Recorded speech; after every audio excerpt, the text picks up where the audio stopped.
Queridos irmãos, abramos as nossas Bíblias na carta de Paulo aos Colossenses, capítulo 1.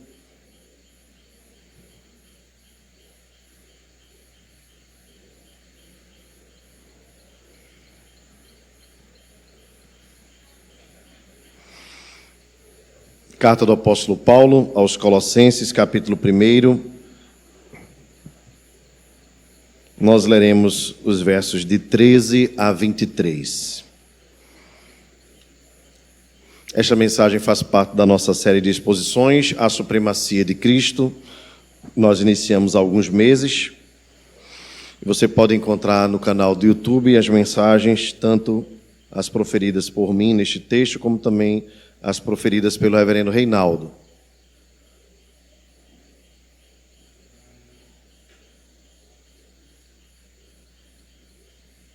Colossenses, capítulo 1. A partir do verso 13, diz assim a palavra do nosso Deus: Ele nos libertou do império das trevas e nos transportou para o reino do Filho do seu amor, no qual temos a redenção, a remissão dos pecados. Este é a imagem do Deus invisível, o primogênito de toda a criação, pois nele foram criadas todas as coisas nos céus e sobre a terra, as visíveis e as invisíveis, sejam tronos, sejam soberanias, quer principados, quer potestades, tudo foi criado por meio dele e para ele. Ele é antes de todas as coisas, nele tudo subsiste. Ele é a cabeça do corpo da igreja. Ele é o princípio, o primogênito de entre os mortos, para em todas as coisas ter a primazia, porque aprouve a Deus que nele residisse toda a plenitude, e que, havendo feito a paz pelo sangue da sua cruz, por meio dele, reconciliasse consigo mesmo todas as coisas, quer sobre a terra, quer nos céus. E a vós outros também, que outrora éreis estranhos e inimigos no entendimento, pelas vossas obras malignas, agora, porém, vos reconciliou no corpo da sua carne, mediante a sua morte, para apresentar-vos perante ele santos, inculpáveis e irrepreensíveis. Se é que permaneceis na fé, alicerçados e firmes, não vos deixando afastar da esperança do evangelho que ouvistes e que foi pregado a toda criatura debaixo do céu, e do qual eu, Paulo, me tornei ministro. Vamos nos elevar a Deus em oração mais uma vez. Senhor amado, te louvamos por tua palavra e te pedimos a tua orientação em tudo que vamos falar. Dá-nos também ouvidos e corações atentos à tua voz, para que com diligência, Senhor, possamos, ouvindo a tua palavra, buscar aplicações para a nossa obediência na caminhada, na jornada até o dia final. Continua conosco, Deus, te pedimos a tua bênção também sobre aqueles que nos acompanham através da transmissão, em nome de Jesus. Amém. Meus irmãos, em 1859, um marco para a ciência foi a teoria da origem das espécies de Charles Darwin, publicada em Londres, naquele ano de 1859, curiosamente, o ano em que a Igreja Presbiteriana do Brasil chegava aqui na nossa nação através de Archibald Green Simonton. E esse material, essa teoria de Darwin, ela tem sido a principal forma do homem pensar sobre a criação do universo.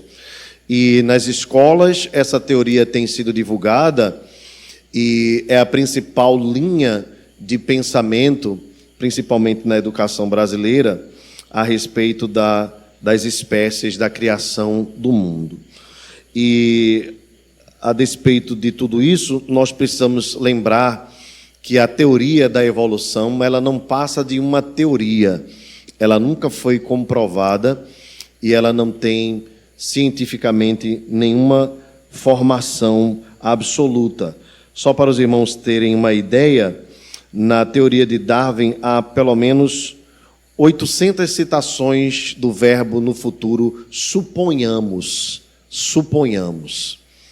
Portanto, se trata de suposições que entre os teóricos, os principais teóricos, não tem sido aceita. Ela é uma hipótese improvável e escorada numa falácia. Não é uma verdade cientificamente comprovada e nem tem evidências. O que nós temos como convicção é a teoria da criação, de que há um Deus soberano que criou todas as coisas e que todas as coisas não apenas foram feitas por Ele, mas sem Ele nada do que foi feito poderia ser feito. E Ele não apenas criou todas as coisas, mas Ele continua mantendo todas as coisas. Essa sim não é uma teoria, é uma verdade absoluta. E essa verdade nós admitimos pela fé em Cristo Jesus. Meus irmãos, o texto que nós acabamos de ler nos apresenta a pessoa e a obra de Cristo e a sua grandeza, a sua majestade, diante da obra da redenção e, posteriormente, que é o texto do nosso, onde nós iremos trabalhar nesta noite, na criação. Se nos versos de 13 a 14, os versos 13 e 14, o apóstolo Paulo fala de Cristo na redenção. A partir do verso 15, ele nos apresenta Cristo na criação, e nós vamos então aprender algumas coisas nesta noite a respeito desta verdade. O que é importante nós firmarmos aqui, antes de nós caminharmos para o texto propriamente dito, é qual a importância disto e onde isso se encaixa dentro do argumento do apóstolo Paulo. Mais uma vez eu quero lembrar aos irmãos que quando Paulo escreve a igreja de Colossos, ele está se dirigindo a uma igreja da região da Ásia Menor, uma igreja em que ele mesmo não visitou, mas por sua influência o evangelho chegou até lá através da instrumentalidade de um servo, pastor chamado Epáfras, a quem Paulo denomina de fiel ministro, a quem Paulo dirige rasgados elogios pelo seu caráter ministerial, seu caráter de servo. E surgiu naquele período em que a carta estava sendo escrita por Paulo anteriormente, lógico, alguns judaizantes. Esses eram judeus que haviam assimilado a fé cristã, mas que queriam colocar em pé de igualdade a fé cristã e ao evangelho suas tradições religiosas.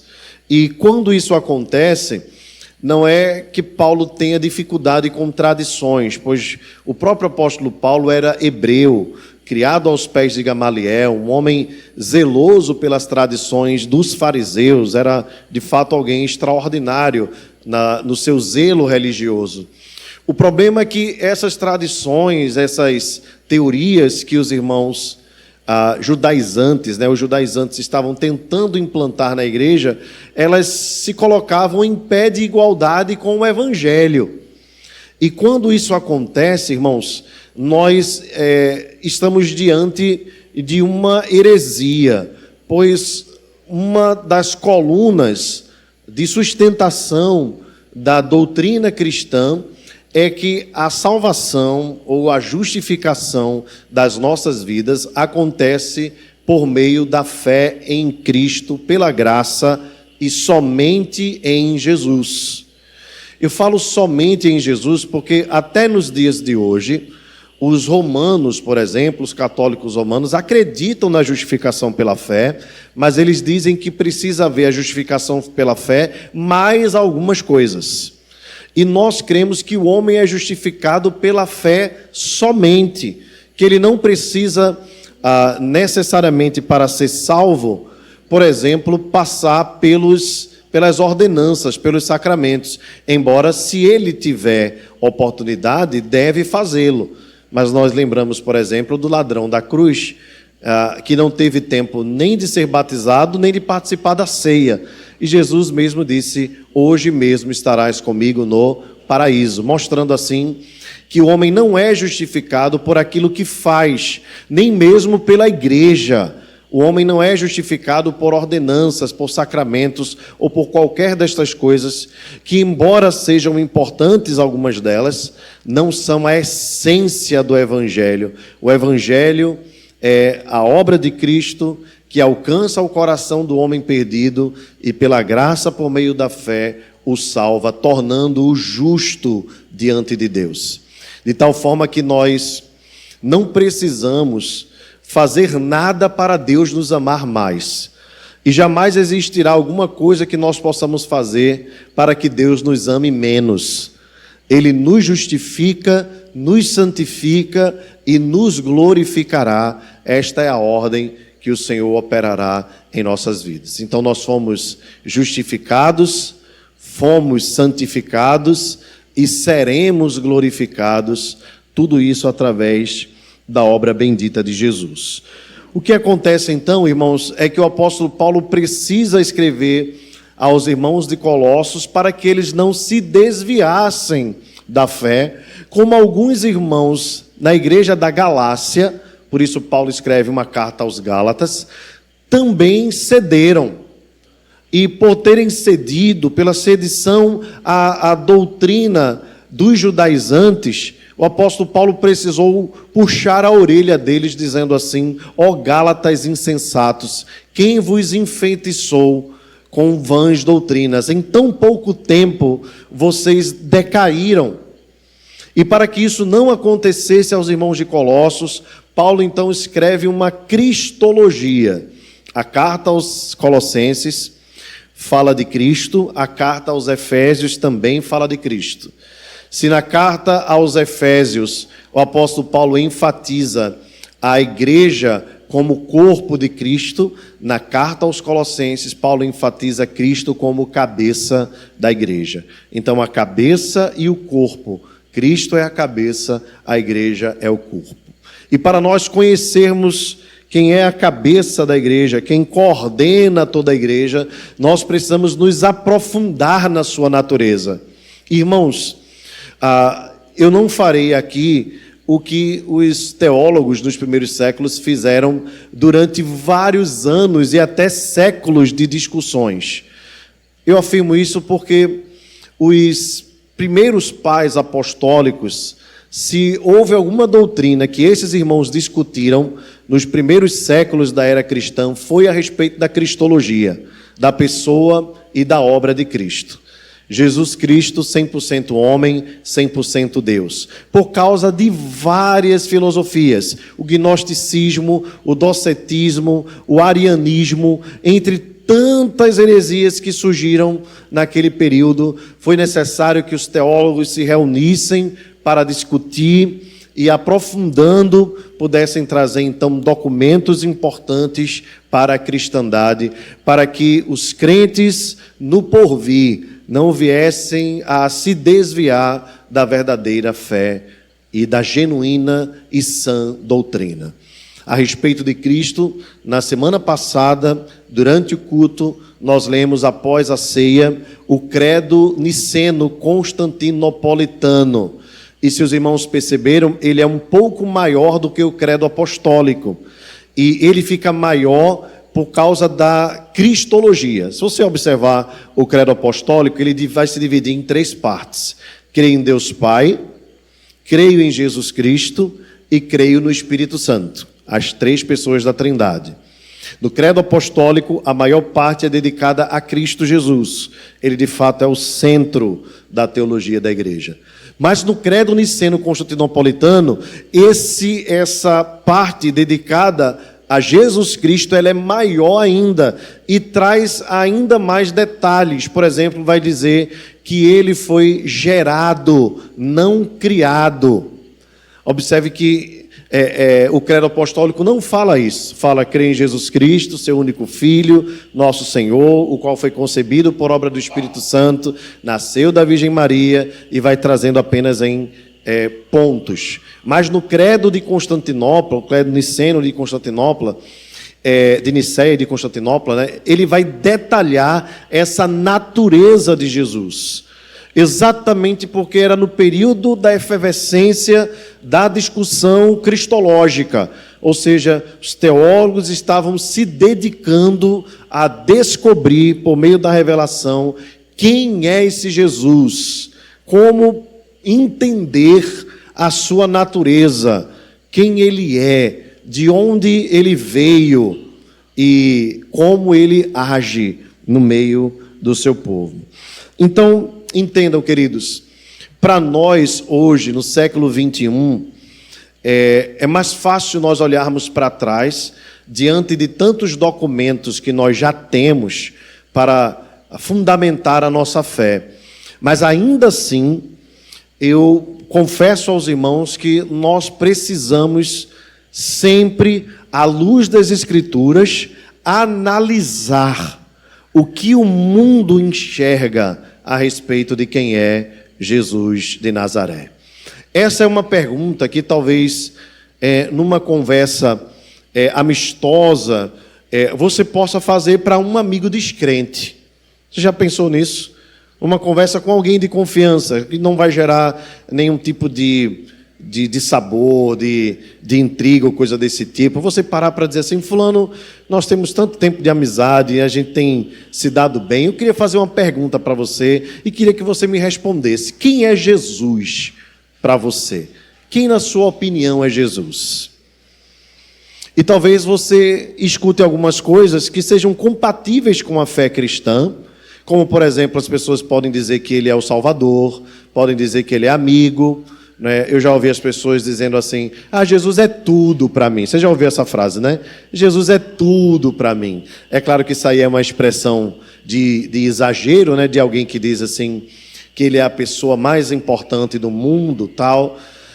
Mas nós precisamos, irmãos, ter uma fé mais madura e, quem sabe, numa conversa intencional, ainda que num clima amistoso, a gente possa revelar para as pessoas quem é Jesus, a majestade, a glória dele.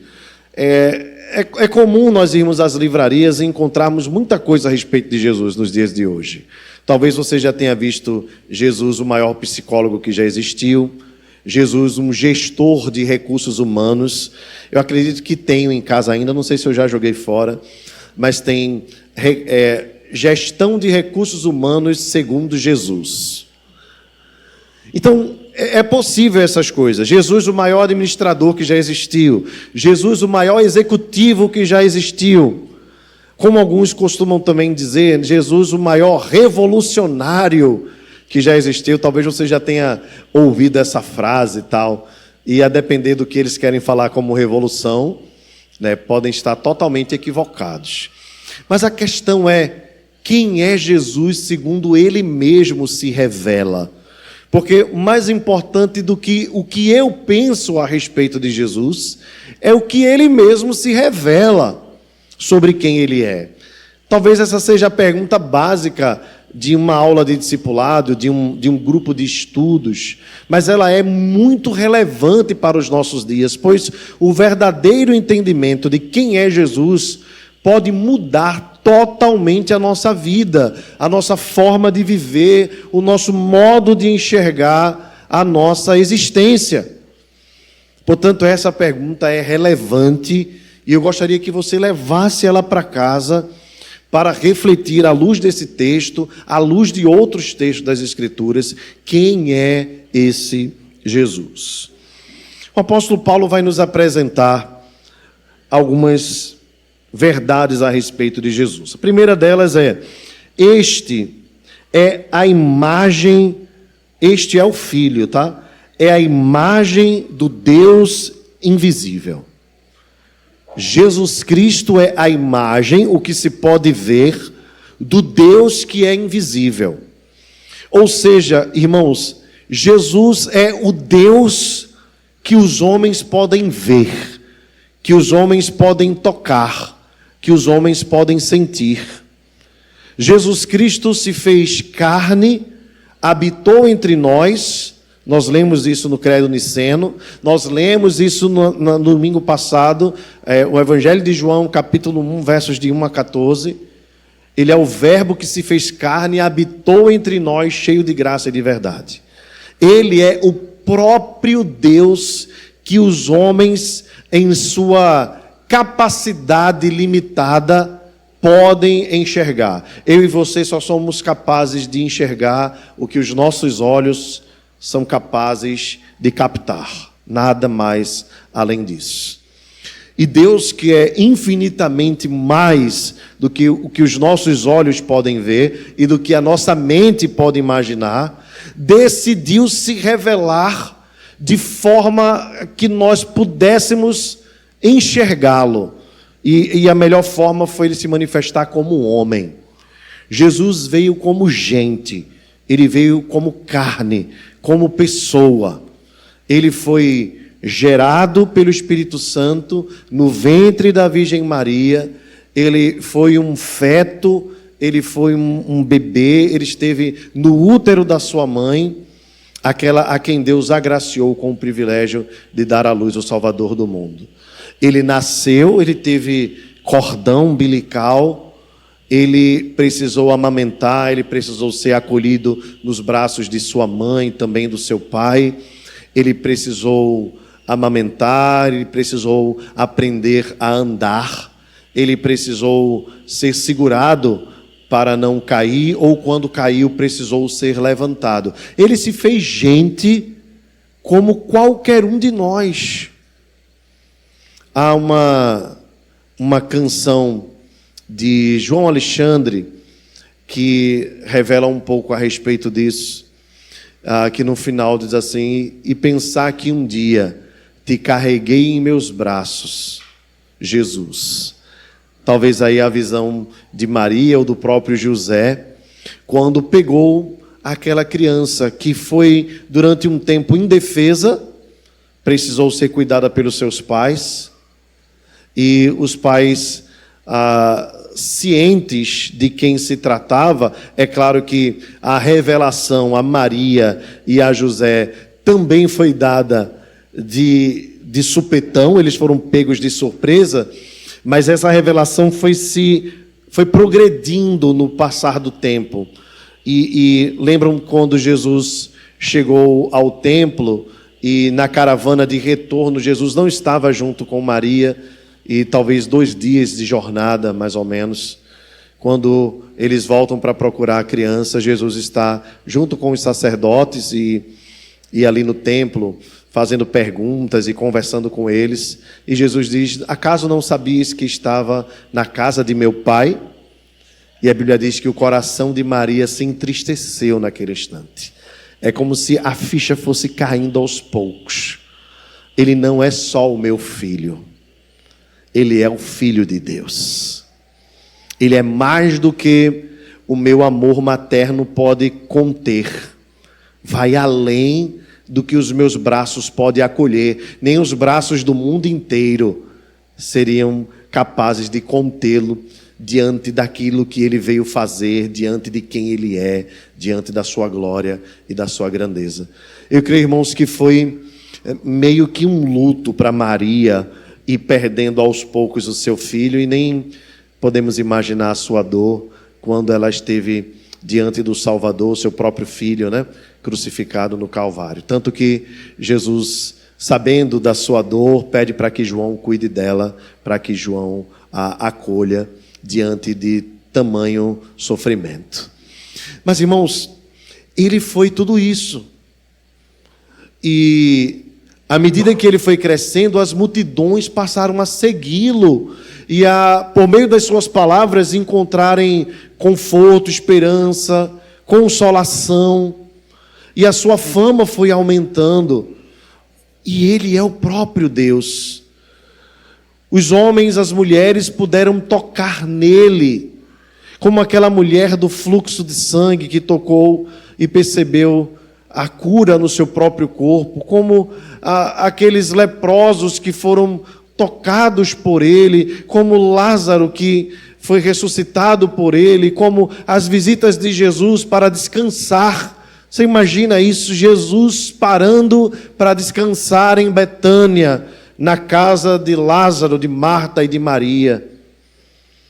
Jesus sendo pressionado pelo povo, por conta dos grandes milagres, às vezes precisava sair fugido do meio da multidão para ter um tempo de descanso. Tudo isso, irmãos, é o Deus soberano, Criador dos céus e da terra, aquele que é a expressão exata do ser de Deus, o próprio Deus, se fazendo gente, se fazendo pessoa, e nele o mundo se satisfaz. Irmãos, quando nós estivermos na eternidade com o Senhor, nós não veremos o Pai, porque o Pai é Espírito. Nós não veremos o Filho, porque o Espírito, porque, logicamente, também é Espírito. Mas nós veremos Jesus e estaremos satisfeitos. Quando Jesus estava no final do seu ministério, Filipe disse: Senhor, mostra-nos o Pai. E Jesus disse: Filipe, há tanto tempo estou convosco, e tu dizes: mostra-nos o Pai. Quem vê o Pai vê a mim, porque eu e o Pai somos um. Jesus é a expressão exata do ser de Deus. Ele é a figura, a imagem do Deus que nós não podemos ver. Nele nós somos satisfeitos, nele nós somos curados, nele nós somos consolados, nele todos os atributos divinos são completos e plenos. Não há nada faltando em Jesus. Ele é absolutamente tudo o que nós precisamos. Vejam, irmãos, se assim não fosse, a voz dos céus no dia do batismo de Jesus não diria as palavras que foram ditas com tanta reverência: este é o meu Filho amado, em quem me comprazo. Nele está todo o meu prazer. Em Jesus Cristo nós temos tudo o que nós precisamos. Ele é a expressão exata do ser de Deus. Irmãos, quando Paulo fala isso para os irmãos de Colossos, é como se ele estivesse dando uma facada, como uma faca tramontina, amolada, na teoria dos judaizantes, que diziam: olha, Jesus é maravilhoso mesmo, mas sem a circuncisão, vocês não estarão apresentáveis diante de Deus. Jesus é importante, diziam os judaizantes, mas sem vocês guardarem as festas judaicas, Deus não estará satisfeito com vocês. Dá para entender, irmãos, o quanto essa teologia é perigosa quando nós pegamos tradições e colocamos em pé de igualdade a pessoa bendita de Jesus. É uma grande ofensa a Ele. É uma grande ofensa. Porque Ele não divide a sua glória com absolutamente ninguém. Jesus, irmãos, é único. Não há outro como Ele. Não há ninguém igual ao nosso Salvador. Não há ninguém digno de glória como Ele. Não há ninguém exaltado em majestade como Ele. Não há alguém a quem nós devamos prestar reverência, nos prostrarmos, adorarmos. Tudo é para Ele. Todas as coisas convergem nele. Tudo existe para Ele, o culto é para Ele, a vida é para Ele, a criação toda exalta e exulta na glória de Jesus. Portanto, quando nós colocamos qualquer pessoa, ou qualquer coisa, ou qualquer tradição em pé de igualdade com Jesus de Nazaré, nós estamos praticando uma grande ofensa à pessoa bendita de Jesus. É por isso que nós não aceitamos a tese católica que diz: pede à mãe que o filho obedece. Não, queridos, não. O nosso pedido é ao filho e a mãe obedece. A mãe foi quem disse: fazei tudo que ele vos disser. Se nós pudermos chamar, é como comumente chamamos, né? É o mandamento de Maria. O mandamento de Maria, o único que ela deixou foi: fazei tudo que ele vos disser. Jesus não ficou, irmãos, hora alguma comovido, nem mesmo pela insistência de Maria em Caná da Galileia, quando o vinho acabara naquela festa de casamento. Jesus disse: mulher, ainda não é chegada a minha hora. No momento oportuno, então, Jesus operou o milagre, sendo soberano sobre o tempo, o espaço e as circunstâncias. Jesus não se submete a nada, irmãos, nem a ninguém. Ele é maior que todas as coisas. Ele é o próprio Deus entre nós. Todos os atributos de Deus, glória, majestade, soberania, independência, ser Ele excelso, augusto, majestoso, glorioso, poderoso. Todos esses atributos, eles convergem na pessoa bendita de Jesus. Ele é tudo o que nós temos, Ele é tudo o que nós precisamos. Ele é o próprio Deus entre nós. Meus irmãos, eu penso que se Ele é isso, de fato, como Ele é, como as nossas vidas precisam ser modificadas, não é verdade? Como as nossas afeições precisam ser redirecionadas. Quando nós cremos absolutamente em tudo isso que eu acabei de dizer aqui, nós ficamos pensando que nível de amor nós temos prestado a Jesus. Como nós temos respondido à sua pessoa gloriosa. Porque a qualquer pessoa que nós nos relacionamos, nós prestamos um nível de reverência. Se você está diante do governador, você não fala qualquer palavra. Se você está diante de uma autoridade, você não utiliza qualquer palavra. O nosso comportamento social é moldado pela reverência que nós temos à pessoa diante de quem nós estamos. E Jesus, queridos, Ele é digno de toda a nossa reverência, de todo o nosso louvor, de todo o nosso respeito. Os anjos se prostram diante dEle. Os principados, os príncipes deste mundo, as potestades do ar, os reinos dominadores deste século, todos eles se prostram diante de Jesus. Os demônios se prostraram diante de Jesus, dizendo que temos que tenho eu contigo, Jesus, Filho do Altíssimo. Quando Satanás, no seu intento, queria tentar os discípulos, ele pediu permissão a Jesus para peneirar os apóstolos como quem peneira o trigo. Vejam, irmãos, diante da autoridade, da glória de Jesus, até os demônios tremem. Até os demônios tremem. Há uma reverência no reino celestial, no reino espiritual, no reino invisível, diante das palavras de Jesus e diante da presença de Jesus.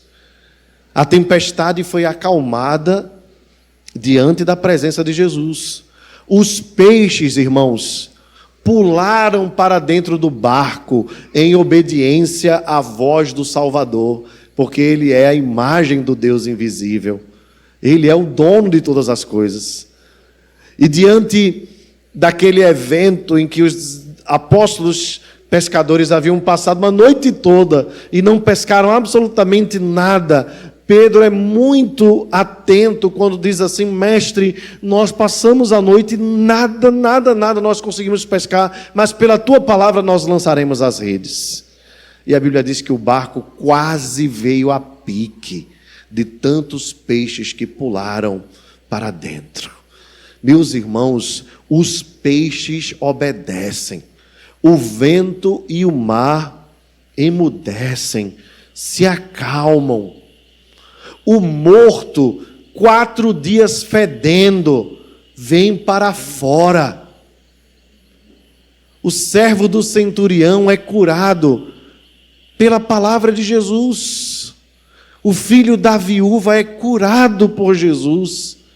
A filha da viúva, o filho da viúva de Naim volta à vida pelas palavras de Jesus, pelo poder da autoridade de Jesus.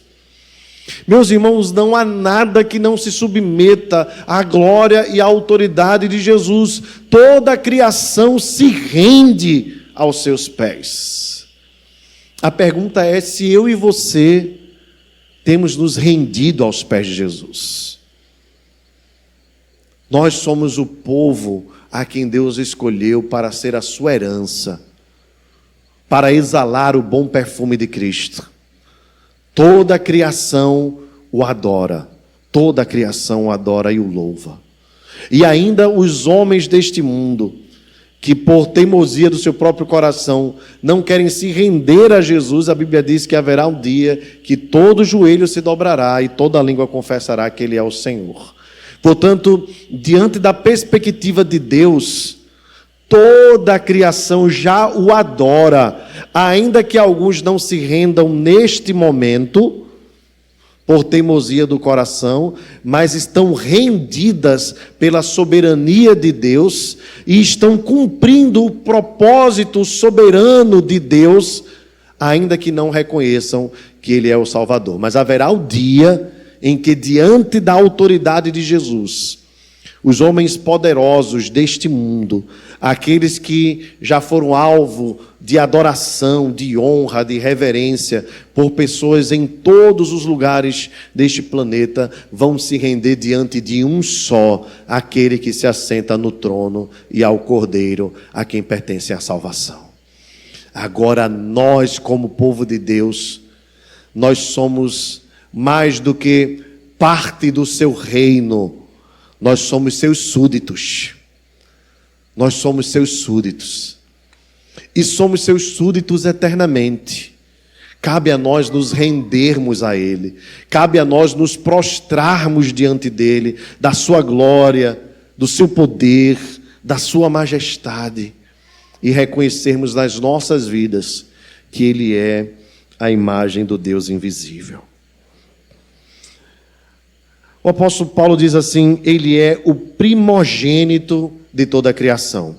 Esta é uma palavra que, por vezes, pode gerar algum tipo de preocupação, porque quando a gente pensa em primogênito, a gente pensa na primeira coisa, ou naquele primeiro. E quando o termo diz da criação, a ideia de quem passa correndo no texto é a ideia de que Jesus foi o primeiro a ser criado. Nós sabemos bem, irmãos, que Ele mesmo disse: antes que Abraão existisse, eu sou. E que a Bíblia diz que todas as coisas foram criadas por Ele e para Ele, e sem Ele nada do que foi feito se fez. Que no princípio era o Verbo, e o Verbo estava com Deus, e o Verbo era Deus. Então Jesus não foi criado. O que significa então a ideia de primogênito de toda a criação? Ao primogênito era dada a autoridade sobre a herança. Esta é a ideia que está na mente do apóstolo Paulo. Jesus Cristo é não apenas criador, mas Ele é aquele que herda todas as coisas nos céus, na terra e debaixo da terra. Por isso que o apóstolo Paulo diz que nós somos herdeiros com Deus e co-herdeiros com Cristo. E que Jesus é o herdeiro de todas as coisas, a quem deve ser dada toda a honra e toda a glória. Vejam, irmãos, Ele não apenas criou, mas toda a glória da criação pertence a Ele. Tudo é dele. Nada do que existe, irmãos, pertence a qualquer pessoa neste mundo. É por isso que Abraham Kuyper, teólogo holandês, fundador da Universidade de Amsterdã, dizia que não há 1 centímetro sequer em todo o planeta que Cristo não reivindique dizendo: é meu, pois tudo pertence a Ele. Um fio de cabelo da sua cabeça pertence a Jesus. Uma grama de ouro pertence a Jesus. Tudo que existe, o pó da terra, pertence a Jesus. Os homens podem se achar donos e proprietários de muita coisa, mas no final, em seus caixões, só cabem eles mesmos. Não levam nada, mas tudo o que existe pertence ao Senhor, hoje e para sempre. Ele é o herdeiro de tudo, e nós somos parte da sua herança. Irmãos, nós somos parte da herança de Deus. E toda a criação pertence a Ele. Tudo redunda em glória para Ele, em louvor para Ele. Por isso, ainda que nós nos alegremos com as obras da criação e fiquemos assim maravilhados com aquilo que Deus, pelo poder da sua palavra, formou, nada disto, irmãos, nada disto tem glória intrínseca. Nada disso. Toda a glória da criação, a força do sol, a beleza da noite, a profundidade dos mares e dos oceanos, a firmeza da terra, todas essas coisas não exalam glória para si, mas todas elas fazem a exultação da glória de Cristo, a quem pertence todas as coisas. É por isso que nós não chamamos a natureza de mãe natureza. Na verdade, até o termo natureza para nós é esquisito, porque nós preferimos o termo criação. Porque a ideia de natureza traz muito uma ideia de algo natural, não é? Talvez pelo menos na nossa cabeça. Como se naturalmente as coisas existissem e as coisas se mantessem. Não é assim, irmãos. Deus foi quem criou todas as coisas pelo poder da sua palavra, e Deus é quem mantém todas as coisas pelo poder da sua palavra. Não há nada, absolutamente nada, que tenha glória própria. A glória da criação é apontar para o Criador de todas as coisas. Os céus proclamam a glória de Deus, e o firmamento anunciam as obras da sua mão. Um dia discursa ao outro dia, e uma noite revela conhecimento à outra noite. Não há sons, não há palavras, e não se faz ouvir, mas a sua voz se faz ouvir no mundo inteiro. Deus se revelou de forma geral, mediada e imediata, através da criação. Mas há uma revelação de Deus que é extraordinária, maior do que a criação, e a criação não pode trazer essa revelação. Havendo Deus durante séculos segurado a sua revelação, aprove a Ele, na plenitude dos tempos, enviar o seu Filho, Jesus Cristo. A Ele, o Antigo Testamento, Isaías 64, verso 4. Vamos abrir juntos. É bom que nós exercitamos. Isaías 64, 4.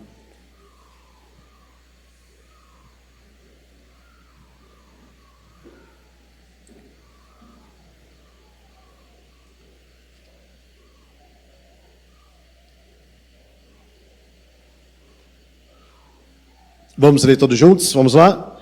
Porque desde a antiguidade não se ouviu, nem com o ouvido se percebeu, nem com os olhos se viu, Deus além de ti, que trabalha para aquele que nele espera. Amém. Agora abra sua Bíblia na primeira carta de Paulo aos Coríntios, capítulo 2, verso 9. Texto correlato a esse texto. 1 aos Coríntios, capítulo 2, verso 9. Diz assim, 1 aos Coríntios, capítulo 2, verso 9. Mas como está escrito, vamos ler juntos? Nem olhos viram, nem ouvidos ouviram, nem jamais penetrou em coração humano o que Deus tem preparado para aqueles que o amam. Os dois textos estão juntinhos. E quando nós olhamos para esses textos, nós ficamos a pensar assim: o que é que Deus vai revelar àqueles que o amam, que nem olhos viram, nem ouvidos ouviram, e nem jamais penetrou em coração humano? Alguns vão pensar que é o céu. E é bonitinho até pensar que é o céu. Ana Paula Veladão fez uma música linda a respeito disso, com um texto totalmente equivocado. Mas a música é linda. Mas não é aquilo que o texto está falando. O que o texto está falando não encerra no verso 9. Nem olhos viram, nem ouvidos ouviram, nem jamais penetrou em coração humano que Deus tem preparado para aqueles que o amam. Verso 10. Mas Deus nulo revelou pelo Espírito, porque o Espírito a todas as coisas perscruta, até mesmo as profundezas de Deus. O que o Espírito Santo nos revelou, irmãos? Qual é a sabedoria que nos foi revelada pelo Espírito Santo? Jesus. Jesus é a revelação que nem olhos viram, nem ouvidos ouviram e nem jamais penetrou em coração humano. Jesus é aquele que Deus preparou para aqueles a quem Ele ama, os quais Ele chamou pelo beneplácito da sua vontade, por sua soberania e graça. Meus irmãos, tudo que Deus preparou para nós, tudo se resume em Jesus. Jesus é o bem mais precioso que nós temos. Por isso nós não cantamos que o melhor de Deus ainda está por vir. Nós declaramos que o melhor de Deus já veio, é Jesus. Não há nada melhor do que Jesus. Ainda que você ganhe amanhã 1 milhão na sua conta bancária, você vai continuar tendo como alegria maior da sua vida Jesus. Ainda que os teus sonhos todos se realizem num dia só. Você já imaginou isso? O maior sonho que Deus poderia realizar na minha vida e na sua vida foi ter enviado Jesus ao mundo. Porque todas as coisas que nós construímos neste mundo ficarão. A traça vai corroer, a ferrugem vai comer, mas aquilo que Jesus fez por nós e aquilo que Ele nos garante em sua pessoa e obra é eterno, porque tudo pertence a Ele e tudo é para Ele. Se você tem Jesus, você tem o maior presente que Deus poderia enviar. Se você tem Jesus, você precisa estar pronto para morrer hoje satisfeito, se você tem Jesus no seu coração. Simão, quando recebeu o menino nos seus braços, e olha que ele esperava a redenção de Israel por longos anos, indo ao templo. Quando ele recebe o menino nos seus braços, ele diz: agora, Senhor, podes despedir em paz o teu servo. Ele está dizendo: Senhor, pode me matar agora, eu estou pronto para morrer. Eu não tenho mais nada nesta vida que seja mais importante do que eu acabei de receber agora, que é o Senhor Jesus. Se você recebeu Jesus, se Ele habita no seu coração, você precisa estar pronto para viver a eternidade com Ele. Se você morrer hoje, morra feliz para a glória de Deus, porque você já tem tudo. Você não vai morrer com falta de nada. Se você tem Jesus, nada te falta, só Ele é o bastante. Ele é suficiente para as nossas vidas. Ele é o amado das nossas almas. E se Ele te der mais muitos anos e muitos anos de vida, nunca perca Ele de vista. Porque se os teus olhos estiverem mirando um prazer maior do que o prazer de estar na presença de Jesus, você está se desviando do amor maior desta vida. O meu amor maior, o seu amor maior, o amado das nossas almas, quem nos completa nesta vida é Jesus. Marido e mulher são bênção de Deus, mas não são melhores do que Jesus. Filhos são presentes de Deus, herança do Senhor, mas não são melhores do que Jesus. Jesus é o nosso amor maior. Pai e mãe são os tesouros mais preciosos que Deus colocou para nós, mas não são melhores do que Jesus. Ter uma casa própria, irmãos, é uma bênção. Sair do aluguel é uma alegria, é uma glória. Mas não tem dívida maior que nos foi cancelada, senão a dívida dos nossos pecados. E tudo isso foi feito por meio de Jesus Cristo, nosso Salvador. Se eu e você temos Jesus, nós temos tudo. Ele é o bastante, estamos satisfeitos. Ele é suficiente para nós. Se Ele nos der 1 segundo de vida, viveremos para Ele. Se Ele nos der mais 1 século de vida, viveremos para Ele. Porque quer na vida, quer na morte, a nossa vida pertence a Deus. A nossa glória é viver para Jesus, o nosso amor maior é Jesus, Ele é a razão das nossas vidas e da nossa existência. Não perca o foco, meu irmão. Ele é a imagem do Deus invisível, Ele é o primogênito de toda a criação. Eu sei que nós cantamos muito sobre o céu, que vai ter ruas de ouro, mar de cristal, que o céu vai ser um lugar maravilhoso, e eu creio em tudo isso, que Deus nos dará um lugar maravilhoso para nós vivermos a eternidade. Mas na eternidade, nada é mais precioso do que a presença de Jesus. A Bíblia diz: e Ele mesmo habitará com eles. eles serão o seu povo e ele será o seu Deus. Nesta noite eu pergunto a você, como vai a sua relação com Jesus? Porque não adianta apenas olhar para esta mensagem com uma perspectiva apologética. Acreditar, e de fato estão errados os espíritas, equivocados os católicos, as testemunhas de Jeová, os mórmons, os muçulmanos, diante da nossa fé, do que nós cremos. A única forma de nós chegarmos a Deus é por meio de Jesus, e só Jesus, e quem defende isso é o cristianismo. Nós cremos nisso absolutamente, não temos dúvida. Glória a Deus por isso. Mas isso precisa impactar na nossa relação com Jesus. Como vai o nosso dia a dia?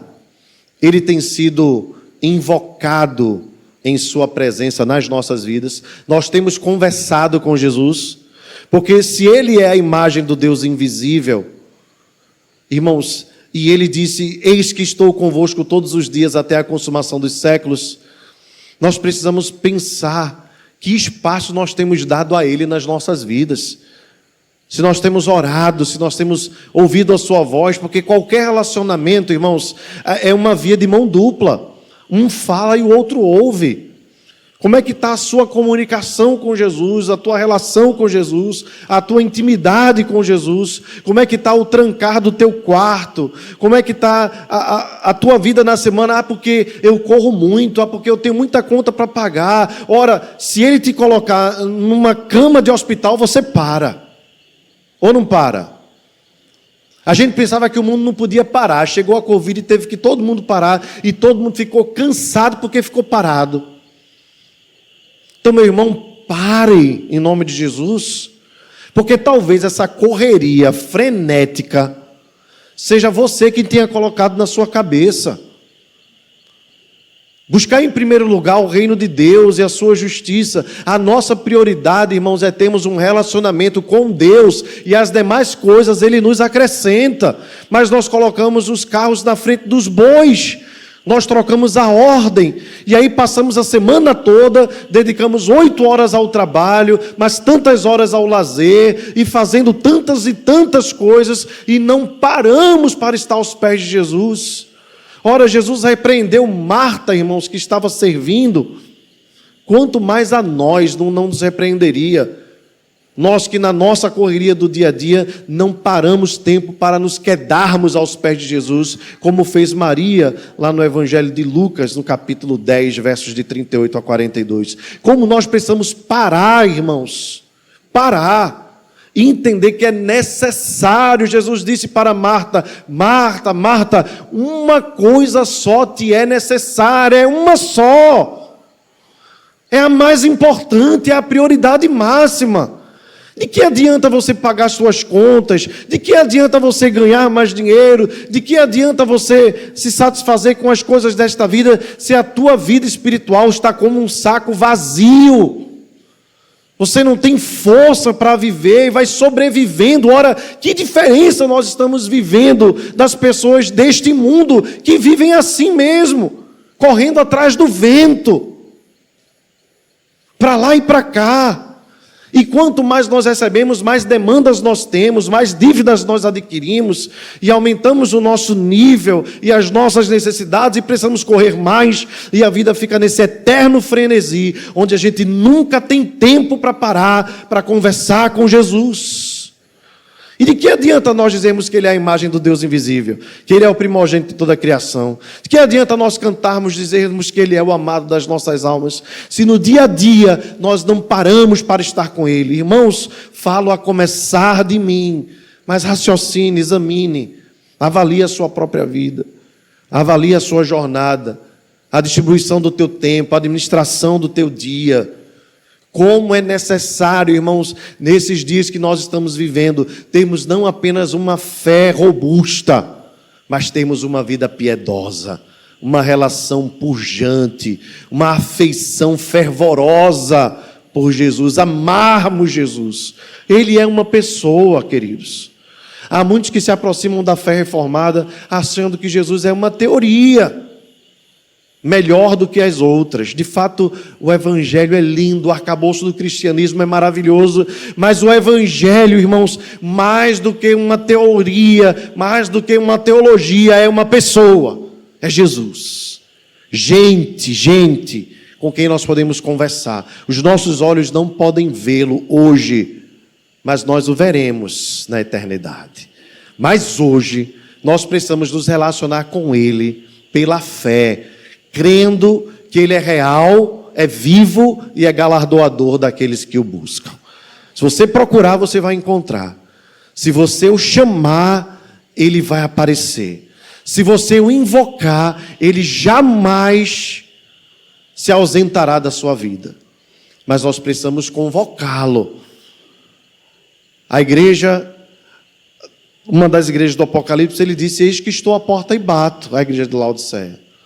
Eu estou à porta, eu estou à porta. Eu estou batendo. E aquele texto não é para os ímpios lá fora, não. É para a igreja. Quem tem ouvido para ouvir, ouça o que o Espírito diz às igrejas. Jesus quer ter comunhão com o seu povo, mas muitas vezes a porta do nosso coração está fechada. E Ele está insistindo, Ele quer morar, Ele quer cear conosco, Ele quer celebrar conosco, quer trazer alegria às nossas vidas. Mas às vezes nós dizemos assim: Jesus, eu tenho muito tempo. Aliás, eu tenho pouco tempo, porque a minha vida é uma correria danada. A vida que tu me deste, a vida a quem eu devo, que é a ti, eu não consigo te encaixar no meu tempo, é muito corrido. Eu não consigo ter tempo para quem me deu tempo. Eu não consigo dedicar parte da minha vida mínima a quem me deu vida. Dá para perceber como nós somos contraditórios?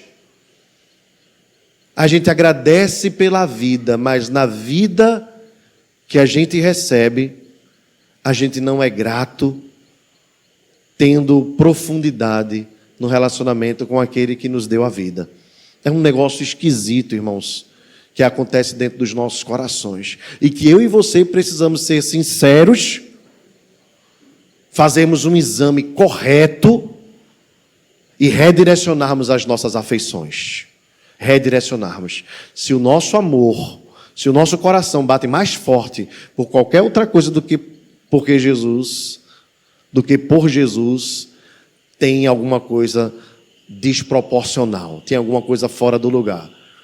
Chame hoje o seu coração, sente com ele, examine e diga assim: eu quero voltar ao primeiro amor, eu quero voltar às primeiras obras, eu quero voltar a me emocionar, eu quero voltar a te amar, eu quero voltar a te desejar, Jesus.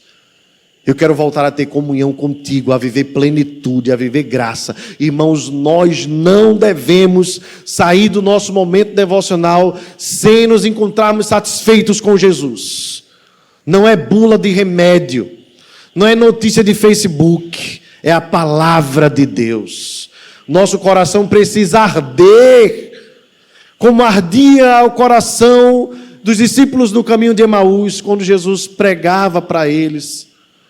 Nosso coração precisa arder para que nós possamos enxergá-lo. Que nesta noite, em nome de Jesus, o Senhor te traga de volta a intimidade, a comunhão. Te atraia de volta a Ele, para a glória e para o louvor do seu próprio nome. Em nome de Jesus. Vamos nos colocar de pé.